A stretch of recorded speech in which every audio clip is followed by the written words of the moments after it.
There's a black woman who has been knocked unconscious by a sheriff's deputy. That's according to a federal lawsuit. This arrest was violent. This arrest was unnecessary. Her name is Nakia Porter. She's 33 years of age, a software engineer. She is suing Solano County Police Department in Northern California for her violent arrest last summer. I want to go to these videos, okay? Let's go to the first video.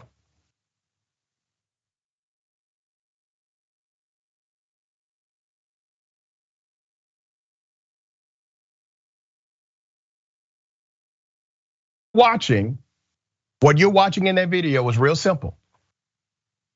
The young lady is switching sides with her father. That's all they're doing. They pulled over in order to switch who's driving, nothing more. Now, I want to also remind you, children are in the back seat. You have 3 children total inside of this vehicle. You have her father, and you have this young 33-year-old engineer. Here's what happens next. We're about to switch drivers. Read me my rights. King 6 starts in 30. Put your hands behind your back. Put your hands behind your back. I am not arrested. Arrest. Okay. So as you heard the father say, we're just trying to switch drivers here, okay? They decided to go ahead and arrest her. Now, I want to remind you, charges were dismissed. She did not have different license tags on her car that should have been there, but that was according to the initial police report, really a prerequisite in order to engage them criminally. And here's what happened that caused her to go unconscious.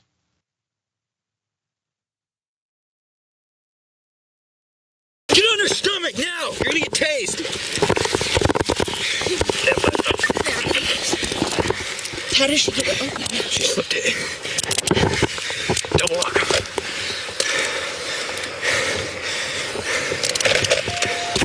Okay. King 6, we still have a male in the front passenger seat. The x-ray is detained, but we still need cover. Sorry. It's fine. Copy, you have an x-ray detained and a male in the passenger seat. King 6, stars 11, I can't get 41, code 3.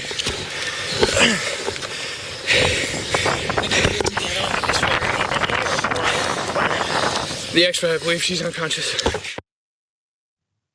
Yeah, she was unconscious. You're right, because of your violence. You're correct, officer. She's completely unconscious. Let me give you some more background to this story. Body cameras worn by the deputies with the Solano County Sheriff's Office recorded them pulling guns on Nakia Porter before slamming her to the pavement while handcuffing her along a rural road in the town of Dixon on the night of August 6, 2020.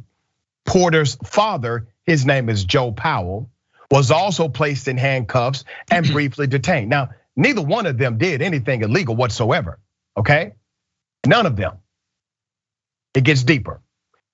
Porter was jailed overnight on suspicion of resisting arrest. You gotta be kidding me. But never charged. She said the ordeal was confusing and dehumanizing. Look at this beautiful family. Let's put a picture of the family up. Look at that beautiful family. I want to remind you, the kids were in the back seat witnessing this whole thing, okay? On the night of August 6, 2020, Porter was traveling back home to Orangevale from a trip to Oakland with her father, 2 daughters and a niece. She and her father were switching seats so that he could drive when the police squad car pulled up behind their vehicle, according to CBS News Bay Area. Porter says that during the arrest, she was knocked unconscious and dragged to the back of a police car. The deputy's squad car pulled up behind them with lights flashing. This is how it first started. Porter already was out of the car and explained they were just switching drivers and would be on their way according to the court filing. Remember, they have filed in federal court against these deputies. The deputy said they noticed the car had mismatched license plates, a California plate on the back of the car, and one from Maryland on the front. However, the deputies had called in the rear license plate to their dispatch and knew that it matched the description of the car and that there was no report of the car being stolen according to the filing. Wow. They were well aware that there was nothing wrong with this vehicle at all. McCampbell, that's the person who had the gun drawn, ordered Porter back to the driver's side, and he and his partner moved to detain her according to the edited body camera footage.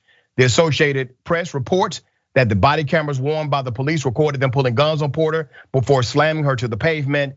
They also handcuffed her 61-year-old father. And you heard on that video, when they realized that she was unconscious, the cop says, I think she's unconscious. Yeah, because that's what you did to her, okay? Complete overkill, 100% unnecessary. Dehumanizing is not even the word to describe it. David, how do you see this, my friend? I'm so infuriated and I'm so saddened by this stuff that it happens day after day. Obviously, white cops, black family in the car.